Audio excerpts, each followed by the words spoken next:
पहला राजाओं की किताब 17 अध्याय को जब हम पढ़ना शुरू करते हैं तो यहाँ पे भविष्यद्वक्ता एलिया के बारे में हम लोग सीखते हैं। एलिया को परमेश्वर ने कहा कि तू जा और आहाब राजा से बोल कि मैं जब तक नहीं कहूंगा तब तक बारिश नहीं होगी और तेरे देश में अकाल पड़ जाएगा। हम इस कहानी को जानते हैं सब लोग। वचन 17 अध्याय को जब हम पढ़ना शुरू करते हैं, 17 अध्याय में एक वचन से, तिस्बी एलिया जो गिलाद के परदेशियों में से था, उसने अहाब से कहा, इजराइल का परमेश्वर यहोवा जिसके सम्मुख में उपस्थित रहता हूं, उसके जीवन की शपथ, इन वर्षों में मेरे बिना कहें ना तो मैं बरसेगा और ना ओस पड़ेगी। हालेलुया। एलिया ने जाके अहाब राजा के सामने, अहाब राजा के बारे में पढ़ते हैं तो वो बड़ा क्रूर राजा था। उसके बारे में लिखा कि उसने अपने पुरखाओं से भी बढ़कर काम किए, और लिखा उसके बाप के बारे में लिखा है कि उसने अपने बाप की बातों को, जो उसने खुदा के खिलाफ में बुराई की, उसको बहुत हल्के से लिया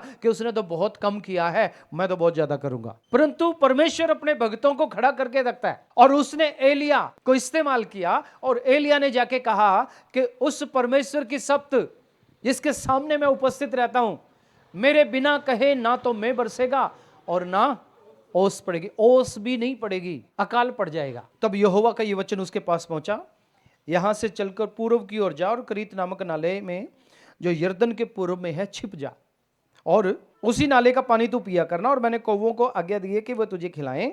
यहोवा का ये वचन मानकर वो यरदन के पूर्व में करीत नामक नाले पर जाकर छिपा रहा। सवेरे और सांझ को कौवे उसके पास रोटी और मांस लाया करते थे, और वह उसी नाले का पानी पिया करता था। कुछ दिनों के बाद देश में वर्षा ना होने के कारण वो नाला भी सूख गया। हालेलुया। हमने बहुत बार सुना इस कहानी को और पढ़ा भी, बड़ी इंटरेस्टिंग कहानी है। परमेश्वर ने कहा तू जाके अहाब के सामने बोल, और परमेश्वर के दास, परमेश्वर के नबी ने जाके अहाब राजा के सामने बोला कि सुन, अब बारिश नहीं होगी जब तक मैं नहीं कहूंगा, अब ओस नहीं पड़ेगी जब तक मैं नहीं कहूंगा। राजा तो पहले से उसके खिलाफ में था, क्योंकि राजा की जो रानी थी उसका नाम इजेबेल था, और इजेबेल जो थी वो सिदोनियों के राजा की बेटी थी। अब सिदोनियों को परमेश्वर प्यार नहीं करता, उनसे नफरत करता है। परमेश्वर ने कहा था इन सिदोनियों को, मिद्यानियों को, मिस्रियों को, इनसे दूर रहना तू, क्योंकि ये वो भ्रष्ट जातियां हैं जिनसे तेरा यहोवा परमेश्वर नफरत करता है। लेकिन आहाब ने जाके सिदोनियों के राजा की बेटी से शादी कर ली, और जब वो शादी करके घर में आई तो अपने जो बाल देवता की फोटो थी वो भी लेकर आ गई, अपने देवता की फोटो भी लेकर आई, खुद भी उस पर दंडवत किया और अहाब को भी उससे दंडवत करवाया। अगर अध्याय 16 में आप पढ़ेंगे तो इसमें आप पाते हैं, इसमें इस प्रकार से लिखा है 31 वचन में, उसने तो नाबात के पुत्र यारोबाम के पापों में चलना हल्की सी बात जानकर सिदोनियों के राजा एतबाल की बेटी इजेबेल से विवाह कर लिया, बाल देवता की उपासना की और उसको दंडवत भी किया। उसने बाल का एक भवन सोमरोन में बनाकर उसमें बाल की वेदी बनाई, और आहाब ने एक असेरा भी बनवाया, वरना उसने उन सब इजरायली राजाओं से बढ़कर जो उससे पहले थे इजराइल के परमेश्वर यहोवा को क्रोध दिलाने के काम किए। परमेश्वर को क्रोध दिलाया। एक तो गलत जगह शादी कर ली, दूसरा जिन देवी देवताओं को परमेश्वर ने कहा था कि उनके, सिदोनियों के देवताओं की तो आराधना नहीं करना, उनकी फोटो लेके उनके लिए अशेरा भी बनवा दिया। हालेलुया। कभी कभी इंसान परमेश्वर के विरोध में चला जाता है, और सिर्फ विरोध में ही नहीं चला जाता बल्कि वो काम करता है जो करने के लिए परमेश्वर मना करता है। लेकिन फिर भी परमेश्वर का प्यार कम नहीं होता, परमेश्वर फिर भी दया करता है, पर वो सजा हमारे जीवन में बरकरार रहती है, वो ऐसे ही बनी रहती है। लेकिन परमेश्वर अपने भक्तों का प्रबंध करके रखता है। जो परमेश्वर की ओर देखते हैं वो उनको कभी शर्मिंदा होने नहीं देता, वो उनका ध्यान रखता है, वो उनको संभालता है। अकाल के समय में भी दुश्मन के घर में छिपा के रख लेता है उनको। और यहां पे एलिया के साथ ऐसा ही हुआ। वचन में लिखा, तब यहोवा का यह वचन उसके पास पहुंचा, चलकर सिदोन के सारपत नगर में जाकर वहीं रह। सुन, मैंने वहां एक विधवा को तेरे खिलाने की आज्ञा दी है। देखिए, सिदोनियों का राजा परमेश्वर के लोगों के विरुद्ध में है, और सिदोनियों के राजा की बेटी इजेबेल एलिया के खिलाफ में है, उसको मारने के लिए षड्यंत्र करती है और बार बार योजनाएं बनाती है कि इसको कैसे खत्म किया जाए। और अब ये परमेश्वर का दास है। परमेश्वर के नबी लोगों के अंदर एक खास बात है कि वो जो परमेश्वर उनको बोलने के लिए बोलता है वो लोगों को बोल देते हैं। उनको ये परवाह नहीं होती कि बाद में क्या होगा, लेकिन जो परमेश्वर ने उनको बोलने के लिए बोला वो शब्द बोल देते हैं। बेशक भले बाद में लोग उनके विरोध में हो जाएं, क्योंकि उनको पता है भाई अगर परमेश्वर की बात नहीं बोलोगे तो परमेश्वर तुम्हें नहीं छोड़ेगा। लोगों से तो तुम बच सकते हो, लेकिन परमेश्वर से नहीं बच सकते। लोग गुस्सा हो जाएंगे, क्रोधित हो जाएंगे, चल जाएगा, लेकिन परमेश्वर अगर गुस्सा हो गया, परमेश्वर अगर क्रोधित आपसे हो गया, तो फिर आपका बचना मुश्किल है। और परमेश्वर के नबी इस बात को अच्छी तरीके से जानते हैं। उसको मालूम था अहाब मुझे छोड़ेगा नहीं, इजेबेल मुझे छोड़ेगी नहीं। और अब परमेश्वर क्या कहता है, सिदोन में चला जा। परमेश्वर कहां कहता है उसको चला जा, सिदोन में चला जा, दुश्मन के गढ़ में चला जा, जहां से इजेबेल निकल के आई है वहां चला जा। अब सोच के देखिए, राजा है और राजा की बेटी के खिलाफ में अगर कोई कुछ बोलता है तो राजा का जो ससुर है वो भी एक राजा है, क्या वो उसे छोड़ेगा? क्या उसे वो बख्शेगा? नहीं बख्शेगा। क्यों? क्योंकि वो कहेगा अरे ये मेरी बेटी को परेशान करता है वहां पे, और ये मेरे देश में आके छुपा, इसलिए इसको छोड़ना नहीं है। परंतु परमेश्वर प्रबंध करता है। हालेलुया। परमेश्वर आपको अपने दुश्मन के गढ़ में रखता है। परमेश्वर आपके छुपने की जगह वहीं पे बनाता है जहां पे आपको सबसे ज्यादा खतरा होता है। और परमेश्वर ने क्या कहा, जाके सिदोन में, सारपत नगर में जाके चला जा, वहां एक विधवा को मैंने तेरे खिलाने की आज्ञा दी है। अब देश में तो अकाल पड़ा हुआ है, बोला भी इसी ने है। अब परमेश्वर भेज भी ऐसी जगह में रहा है जहां पे और भी इसकी जान को खतरा है। पहले तो जान बचा के वहां से भाग के क्रीत नाले में जाके छुपा रहा, वहां पानी खत्म हो गया, परमेश्वर ने बोला अब और आगे चला जा। सोच के देखो, आपके जीवन में कोई ऐसी समस्या आ जाए, कोई टेम्पटेशन आ जाए आपके जीवन में, और परमेश्वर कहे यहां से निकल, थोड़ा सा और आगे चल, और आपको पता है कि आगे वाले तो और भी मेरे दुश्मन है, आगे वालों को तो पता लग गया तो मुझे छोड़ेंगे ही नहीं, वो तो मुझे पकड़ के राजा के हवाले कर देंगे, मैं तो ऐसी जगह में जा रहा हूं। लेकिन परमेश्वर हमारा शरण स्थान है, और परमेश्वर यहां एलिया को यह भी दिखाना चाहता है कि तू चिंता मत कर, मैं तुझे वहीं पे लेके जाऊंगा, क्योंकि मैं तेरा परमेश्वर हूं। जहां पे लोग मर रहे हैं वहीं पे मैं तुझे तेरे खाने के लिए प्रबंध करके वहीं पे रखूंगा। हालेलुया। ऐसे समय में, ऐसे हालात में परमेश्वर आपका प्रबंध करता है। ऐसे समय में परमेश्वर आपके साथ रहता है, आपके लिए मार्ग तैयार करता है जहां पे आपको यह लगता है कि चारों तरफ मेरे दुश्मन बैठे हुए हैं। राजा दाऊद लिखता है, अगर सेना भी मेरे विरुद्ध में आ जाए, सेना मेरे विरुद्ध में छावनी भी डाले, तो भी मैं ना डरूंगा, उसकी सहायता से मैं शहर पनाहों को लांघ जाऊंगा। हालेलुया। परमेश्वर जब आपके साथ खड़ा हो जाता है, और जब परमेश्वर के चलाए आप चलने लग जाते हैं, तो जो दुनिया में जो आपके दुश्मन लोग खड़े होते हैं ना, उनका कोई वजूद नहीं रह जाता परमेश्वर के सामने। परमेश्वर उनकी आंखों को बंद कर देता है, उनकी आंखों को बंद कर देता है परमेश्वर। वो अंधे हो जाते हैं, देखते हुए भी आपको समझ नहीं पाते वो लोग। मेरा एक दोस्त था, एक बार उसने कुछ चर्च के लिए जमीन खरीदनी थी, अपने नाम करवानी थी, वो उन्हीं के परिवार में से थी, तो उन्हीं अपने नाम करवानी थी। और उनके जो रिश्तेदार थे, जो चाचे ताऊ थे, उन्होंने बोला कि ये जमीन हम तेरे नाम कभी होने नहीं देंगे। और वो सारे के जारे जाके तहसीलदार के ऑफिस में बैठ गए, तहसीलदार के सामने, और इसने अपने नाम करवाने के लिए आना था, तो ये वहां पे बैठे रहे उसकी टेबल के सामने, और तहसीलदार ने सबके सामने उनके नाम कर दी। और इससे डर था कि ये तो यहीं पे आके बैठे हैं, ये मेरी जमीन को मेरे नाम नहीं होने देंगे, ये बोलेंगे कि हमें ऑब्जेक्शन है और ये मेरी रजिस्ट्री को कैंसिल करवा देंगे। जब वो रजिस्ट्री के पेपर लेके बाहर आया और उसने जब मिठाई बांटना शुरू की, तो वो लोग भी उठ के बाहर आए, उनको भी मिठाई दिया। तो उन्होंने बोला, अरे तू कौन सी मिठाई बांटता है? उसने बोला, आपका धन्यवाद हो, आपकी वजह से ये जमीन जो है मेरे नाम हो गई। तो वो कहते हैं हमारी वजह से? कहता हाँ, आप लोग वहीं तो बैठे थे। फिर मुझे बाहर निकल के फिर मुझे फोन करता, देखो ऐसी बात हुई। मैंने कहा ये परमेश्वर का चमत्कार है, परमेश्वर ने उनकी आंखों को बंद कर दिया ताकि वो देखते हुए भी ना देखें और समझते हुए भी उनकी समझ में ना आए कि क्या हो रहा है। हालेलुया। ऐसा सर्वशक्तिमान परमेश्वर आप जिसकी आराधना करते हैं, जब आप उसके चलाए चलने लग जाते हैं, तो आपकी समस्याएं आपके सामने कुछ नहीं रहती। आप जिन हालातों को देख के, जिन भविष्य की बातों को देख के आप डर के परेशान हो जाते हैं, जब आप परमेश्वर के साथ चलने लग जाते हैं और परमेश्वर आपके साथ चलने लग जाता है, उसके चलाए जब आप चलने लग जाते हैं, तो वो समस्याएं आपके सामने कमजोर हो जाती हैं। कोई बोले हालेलुया। यहां परमेश्वर सिदोनियों के राजा के गढ़ में उसको लेके जा रहा है। सिदोनियों के राजा के गढ़ में उसको लेके जा रहा है। एतबाल के घर से थोड़ी दूर है ये सारपत नगर। जहां पे परमेश्वर एलिया को बोलता है तू सारपत में जा। इजेबेल तो अपने देश में उसको ढूंढ रही है, आहाब राजा तो अपने देश में उसको ढूंढ रहा है कि उस बंदे को बुलाओ, उसको मारो पिटो और उसे कहो कि भाई तू एक बार बोल दे बारिश हो जाए तो बारिश हो जाएगी, या उसे जान से मार दो। लेकिन परमेश्वर उसको उस जगह में लेके जाता है जहां से इजेबेल निकल के आती है। देखिए परमेश्वर की कितनी बड़ी योजना है। और वहां भी परमेश्वर चमत्कार करता है, वहां भी परमेश्वर अपने नबी के द्वारा चमत्कार करता है और कहता है वहां मैंने एक विधवा को तेरे खाने के लिए आज्ञा दी है। और विधवा के पास जब जाता है, विधवा का क्या क्या कंडीशन है उसकी बेचारी की, जब आके जाके देखता है, शारपत में पहुंच जाता है और वहां पे जाके देखता है, अतः वह वहां से चल दिया और शारपत को गया। नगर के फाटक के पास पहुंचकर उसने क्या देखा कि एक विधवा लकड़ियां बिन रही है। उसको बुलाकर उसने कहा किसी पात्र में मेरे लिए पीने का थोड़ा सा पानी ले आ। और जैसे वो पानी लेने के लिए गई तो उसे कहा मेरे लिए एक रोटी का टुकड़ा भी लेती है। अब विधवा कहती है परमेश्वर के दास, मेरे पास तो आधी रोटी के लिए थोड़ा सा मैदा है, बस ये लकड़ियां बीन कर लेकर आई हूं, मैं और मेरा बेटा खाएंगे, इसे बनाएंगे, इसे खाएंगे और फिर मर जाएंगे, क्योंकि इसके बाद हमारे पास कुछ नहीं है। छोटी सी लकड़ियां लेकर आई, पानी लेने के लिए जाती है, तभी पीछे से आवाज आती है एक रोटी भी बना के ले आना मेरे लिए। वो पलट के कहती है पहले ही अकाल पड़ा हुआ है, पहले ही अकाल पड़ा हुआ है,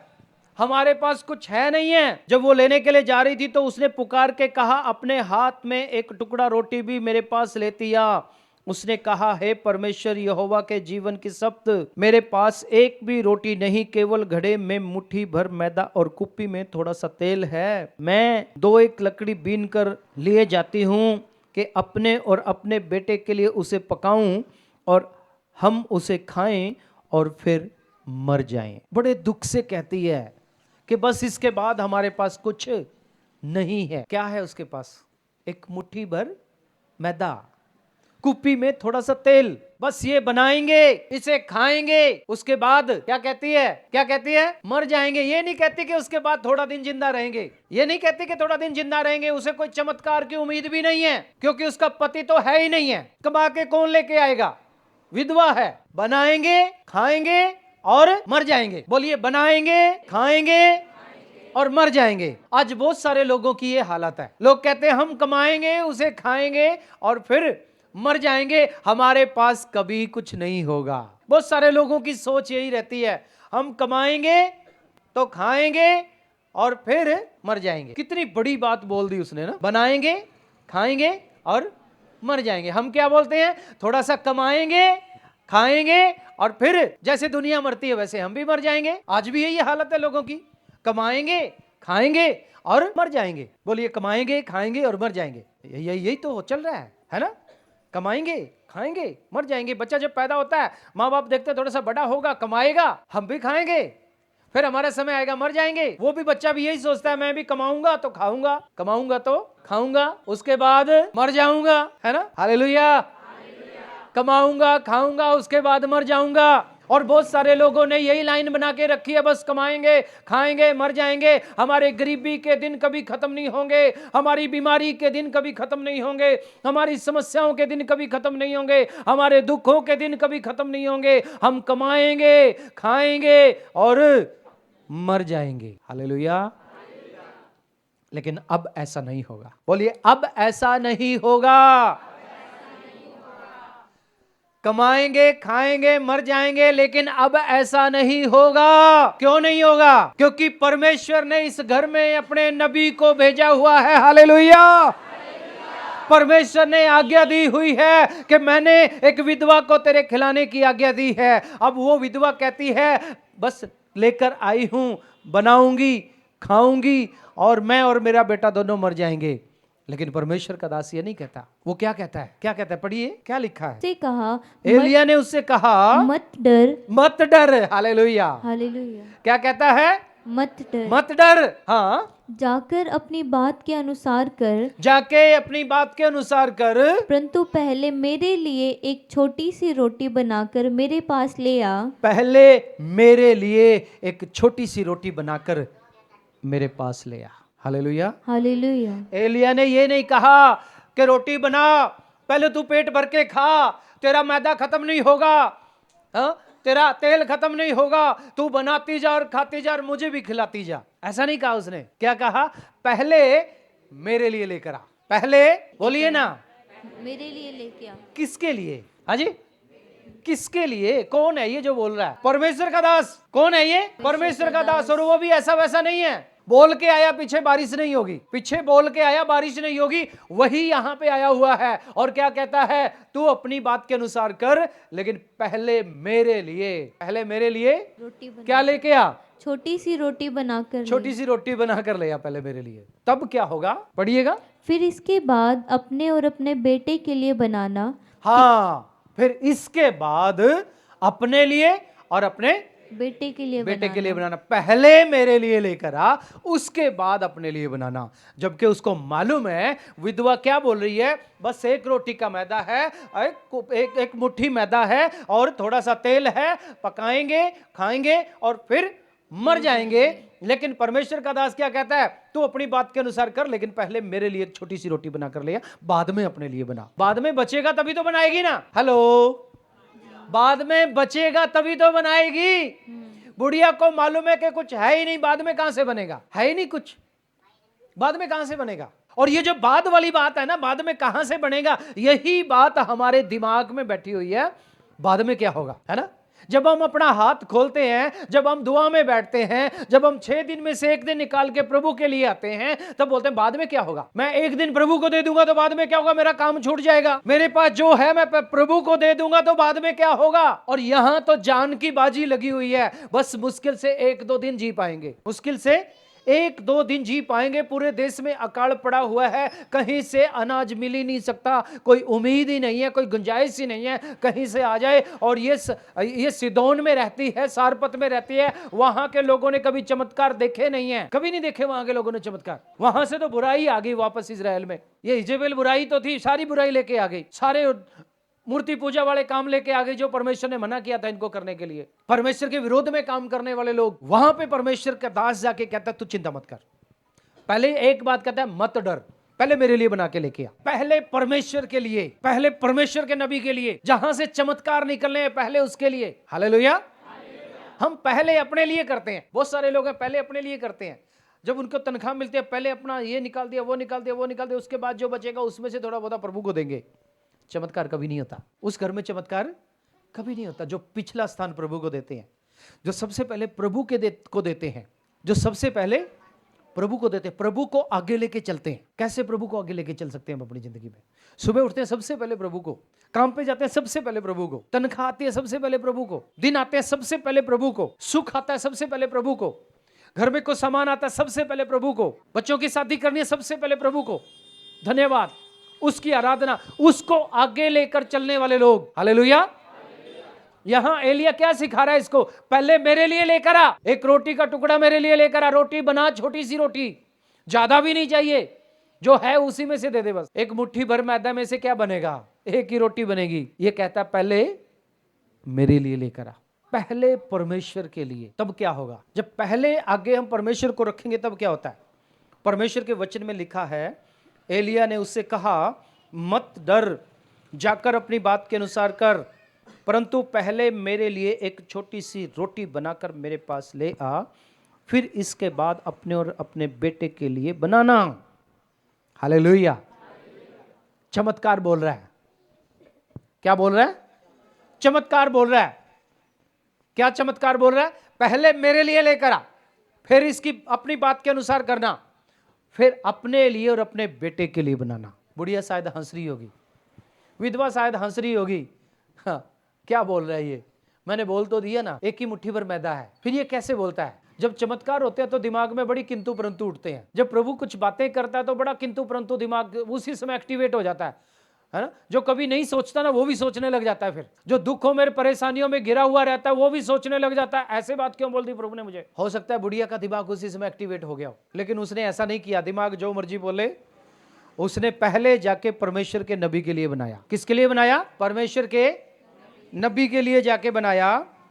और वो कहता है मत डर, जाकर अपनी बात के अनुसार कर, पहले मेरे लिए एक छोटी सी रोटी बनाकर लेकर आ, उसके बाद अपने लिए और अपने बेटे के लिए बनाना। कितनी बड़ी बात है। नेगेटिव और पॉजिटिव है। एक तो कहते हैं बस पकाएंगे, खाएंगे और मर जाएंगे। दूसरा कहता है पहले मेरे लिए बना, फिर अपने लिए भी बना। पहले मेरे लिए बना, फिर अपने लिए भी बना और अपने बेटे के लिए भी बना। और उसके बाद क्या कहता है, क्योंकि इज़राइल का परमेश्वर यहोवा यूं कहता है, जब तक भूमि पर मैं ना बरसेगा तब तक ना तो उस घड़े का मैदा समाप्त होगा और ना उस कुप्पी का तेल समाप्त होगा। हालेलुया। क्या कहता है, पहले मेरे लिए बनाकर लेकर आ, पहले मेरे लिए बनाकर लेकर आ, उसके बाद अपने लिए बना और अपने बेटे के लिए बना। क्योंकि इज़राइल का परमेश्वर सेनाओं का यहोवा यूं कहता है, जब तक बारिश नहीं होगी, जब तक मैं नहीं बरसेगा, तब तक ना तो तेरे घड़े में से मैदा खत्म होगा और ना तेरी कुप्पी में से तेल खत्म होगा। हालेलुया। और 3.5 साल की आशीष आ गई। अगले 3.5 साल की आशीष बुढ़िया के घर में आ गई। अब बुढ़िया के घर में कोई कमाता भी नहीं है, वो हर रोज जाती है, लकड़ियां लेकर आती है, अपने लिए बनाते, पहले परमेश्वर के दास के लिए बनाती है, फिर अपने लिए बनाती है, फिर अपने बेटे के लिए बनाती है। हर रोज सुबह उठती है, जाती है, लकड़ियां लेकर आती है, पहले परमेश्वर के दास के लिए बनाती है, फिर अपने लिए बनाती है, फिर अपने बेटे के लिए बनाती है। लेकिन पहले क्या था, जब परमेश्वर का दास को नहीं जानती थी, कमाएंगे ना, बनाएंगे, खाएंगे और मर जाएंगे। अब क्या कहती है, सुबह जाएंगे, लकड़ियां लेकर आएंगे, बनाएंगे, परमेश्वर के दास को खिलाएंगे, हम भी खाएंगे और जिंदा रहेंगे। हालेलुया। हालात बदल जाते हैं। सुबह फिर उठती है, जाएंगे, लकड़ियां लेकर आएंगे, पकाएंगे, परमेश्वर के दास को खिलाएंगे, फिर हम भी खाएंगे और फिर सो जाएंगे। हालेलुया। परमेश्वर बदल देता है हालातों को जब हम परमेश्वर को आगे लेके चलते हैं। उसी नगर में परमेश्वर, जो नगर श्रापित है, उसी नगर में परमेश्वर आपके लिए चमत्कार करता है। उसी जगह में परमेश्वर आपके लिए चमत्कार करता है जहां से बुराई आपको मारने के लिए निकलती है। हालेलुया। एलिया क्या कहता है, उस परमेश्वर के जीवन की सप्त जिसके सामने मैं उपस्थित रहता हूं, जिसके सामने मैं उपस्थित रहता हूं। आप किसके सामने उपस्थित रहते हो? किसके सामने उपस्थित रहते हो? सोच लो, किसके सामने उपस्थित रहना है? जिसके सामने वाले लोग कहते हैं बस पकाएंगे, खाएंगे और मर जाएंगे, या वो जो कहता है पहले मेरे लिए लेकर आ, अपने लिए बना और अपने बेटे के लिए बना?